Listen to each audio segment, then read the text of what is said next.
Hey guys, welcome back to my YouTube channel Variable Verse. My name is Atfar Rashid और आज के इस video में हम अपने फॉर्म सीरीज को कंटिन्यू करते हैं। हमने लास्ट वीडियो में देखा था कि किस तरीके से एक इनपुट फील्ड को हम लेबल दे सकते हैं, किस तरीके से हम एक इनपुट फील्ड को प्लेस होल्डर दे सकते हैं, and what is the relationship between for and ID between label and input. Not only that, we also understood कि एक नेम एट्रीब्यूट क्या होता है and why it is mandatory in every input field. अब इसी फॉर्म वाले element को continue discuss करते हैं कि देखते हैं कि और क्या क्या हम इसमें देख सकते हैं और यूज कर सकते हैं। हमारे पास, चलो मैं पहले एक लेबल बनाता हूं और उसी लेबल का नाम यहां पे मैं लिखता हूं, लेट्स सपोज जेंडर। आप लोगों ने देखा होगा काफी ज्यादा फॉर्म्स बने होते हैं और उन्हीं पे आप क्या करते हो, आप जेंडर देखते हो। You have to select either male or female and for that you usually see a input field जो इस तरीके का होता है, लाइक टाइप रेडियो। आप देख लोगे कि यहां पे इस तरीके का होगा यहां पे, राइट। अगर आप देखोगे, मैंने आपको कल एग्जांपल भी दिखाई थी, यहां पे देखोगे there is this question, yes I can make it, और उसके बाद 3 रेडियो बटन हैं एंड वी ऑल नो कि इन 3 में से एक ही सिलेक्ट होना चाहिए, या तो फॉर श्योर, या तो नॉट श्योर, या तो sorry. In a similar way, जब आप जेंडर वाला क्वेश्चन पूछोगे वहां पे भी आप 2 ऑप्शंस दोगे। पहला तो होगा यहां पे सिंपली मेल, और उसके बाद आप सिंपली फीमेल दे सकते हो यहां पे।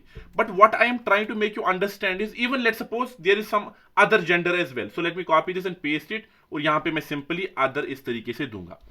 बट पॉइंट क्या है? पॉइंट यह है कि इन 3 में से जब यूजर सिलेक्ट करेगा, user should be able to select only one of them.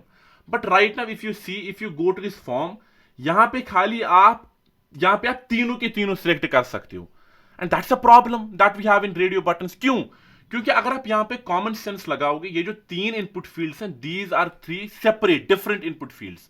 थोड़ी इस मेल को पता है मुझे इस इनपुट फील्ड के साथ कोई कनेक्शन है, या इसको पता है मुझे ऊपर वाले 2 के साथ कनेक्शन है, ये तो 3 डिफरेंट टैग्स है ना, तो 3 डिफरेंट इनपुट फील्ड्स कंसिडर होंगे।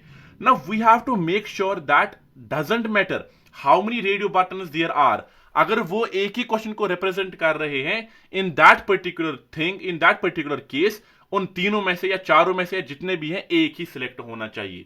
And we can all agree to that how can we do that. मैंने आपको पिछले वाले वीडियो में दिखाया था कि हम जब भी हमें अपना जो फील्ड है उसको बैक एंड में स्टोर करना होता है, उसके लिए हमारे पास एक नेम एट्रीब्यूट होता है। तो यहां पे होना क्या चाहिए, मेरे पास जो बैक एंड में फील्ड होगा that is gender, right.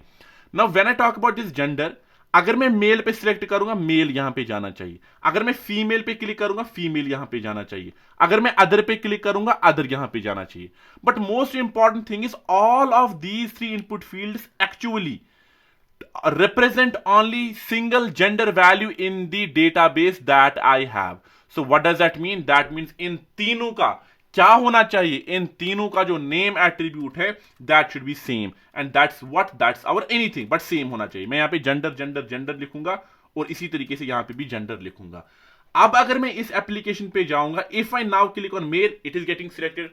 But on the same time अगर मैं फीमेल को अब सिलेक्ट करूंगा, खाली वो सिलेक्ट हो रहा है, और अगर मैं अदर को सिलेक्ट करूंगा, खाली वो सिलेक्ट हो रहा है। तो रेडियो बटन का एक नेचर है बाय डिफॉल्ट कि अगर मल्टीपल रेडियो बटन्स हैं और उन मल्टीपल रेडियो बटन्स को आप सेम नेम एट्रीब्यूट दे रहे हो, इन दैट पर्टिकुलर केस उन मल्टीपल में से एक ही सिलेक्ट होगा और वो एक ही डेटाबेस में रिप्रेजेंट स्टोर हो जाएगा। Perfectly fine. अब एक और इनपुट फील्ड के बारे में समझते हैं। मैं यहां पे एक लेबल बनाता हूं और आपने इस तरीके का भी एक क्वेश्चन देखा होगा, let's suppose select skills over there, ठीक है। अब यहां पे जैसे ही मैंने स्किल्स बोला, सिलेक्ट स्किल्स को सिलेक्ट करो, उसके बाद मैं यहां पे कुछ ऑप्शंस दूंगा इसको। Maybe I will simply tell it there is HTML, CSS, JavaScript and React. इन 4 में से मुझे बताओ आपकी स्किल कौन कौन सी है। तो मैं उसके लिए क्या करूंगा, मैं यहां पे एक इनपुट फील्ड बनाऊंगा और उसी इनपुट फील्ड का यहां पे जो मेरे पास टाइप है वो चेकबॉक्स सेट करूंगा।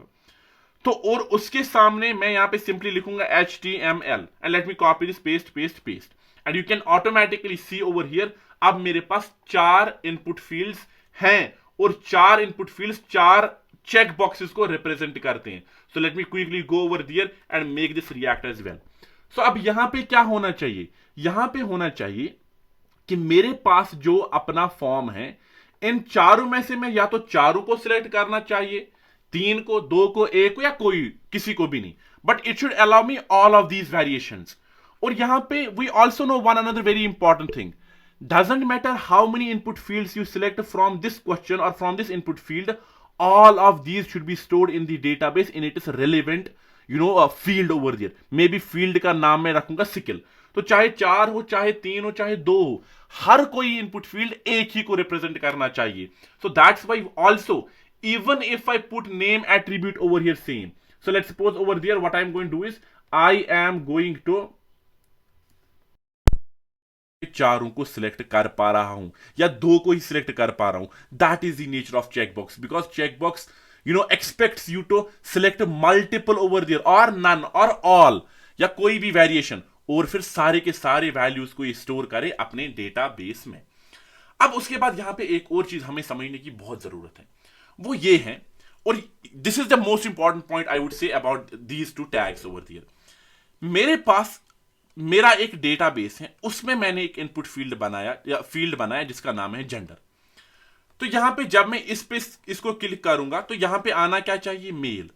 बट मैं थोड़ी इसको बता रहा हूं यहां पे इस इनपुट फील्ड में कि जैसे यूजर इसको सिलेक्ट करेगा मेल को स्टोर करो मेरे डेटाबेस में. नहीं, आप बोलोगे सर आपने तो इसके सामने टेक्स्ट लिखा. नहीं, ये तो रैंडम है, यहां पे मैं कुछ भी लिखूं, it does not represent that input field. इन दोनों के बीच में तो कोई कनेक्शन है ही नहीं. दैट इज वाई अगर हमें इसको बताना है इसको सिलेक्ट करके डेटाबेस में क्या स्टोर होना चाहिए, for that on these type of input fields specially we have a attribute that's called value. तो इसका वैल्यू क्या है, मेल.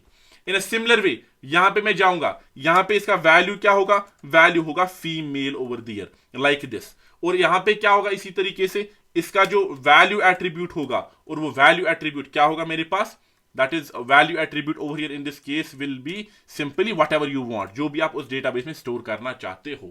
तो यहां पे भी ऑफ कोर्स एक वैल्यू एट्रीब्यूट होना चाहिए. क्यों? क्योंकि जैसे ही आपने इसको सिलेक्ट किया, आपने सबमिट किया, इसको तो पता ही नहीं है मुझे डेटाबेस में स्टोर क्या करना है.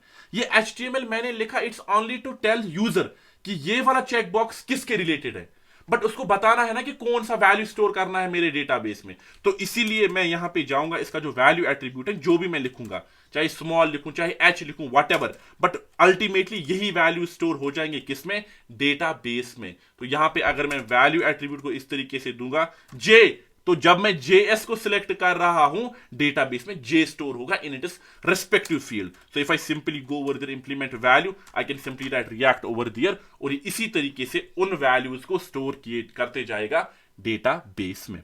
That's why this value attribute is very important over there. I hope you have understood that. तो ये 2 तरह के इनपुट फील्ड्स जो आज वाली इस वीडियो में हमने डिस्कस किया था, that is radio and checkbox, very important fields. एक और लास्ट चीज हम देखते हैं आज की इस वीडियो में, दैट इज आप लोगों ने काफी ज्यादा बार जब भी आप एक फॉर्म टैग पे जाते हो, आपने इस तरीके की चीज देखी होगी कि एक इनपुट फील्ड पे ये स्टार बना हुआ होता है, या तो नेम पे लिखा होगा या तो इनपुट फील्ड के इस कॉर्नर में लिखा होता है, कहीं पे भी हो. But what does it represent, it represents कि जब भी यूजर इस फॉर्म को सबमिट करेगा, ये इनपुट फील्ड उसको जरूरी फिल करना है. User can not leave it empty. And right now if I go over here on my web page and click on submit, you will see it automatically submits it. हाँ, database में अभी मैंने इसको connect नहीं किया, तो ये कहां स्टोर कर रहा है नहीं पता है, ना करेगा कहीं पे, ना मैंने इसको बताया कहां पे स्टोर करना है.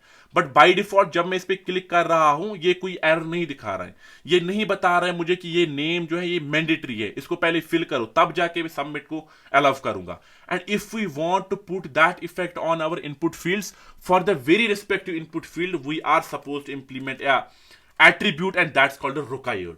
जैसे ही मैंने रिक्वायर्ड किया, अब अगर मैं सबमिट पे क्लिक करूंगा, it says please fill out this form, which means ये इनपुट फील्ड अब मैंडेटरी फिल करना है. इन अ सिमिलर वे अगर मैं चाहूं तो इस पास वाली इनपुट फील्ड पे भी मैं रिक्वायर्ड वाला एट्रीब्यूट डाल सकता हूं. And now even if I type my Atfar over here, but now if I submit it says please fill out this form. तो ये जो required attribute, it's also one of the very important attributes of input fields. Whenever your some input fields are very important and you want those fields to be filled by the user, in that particular case आप वहां पे required attribute उन fields पे डालोगे.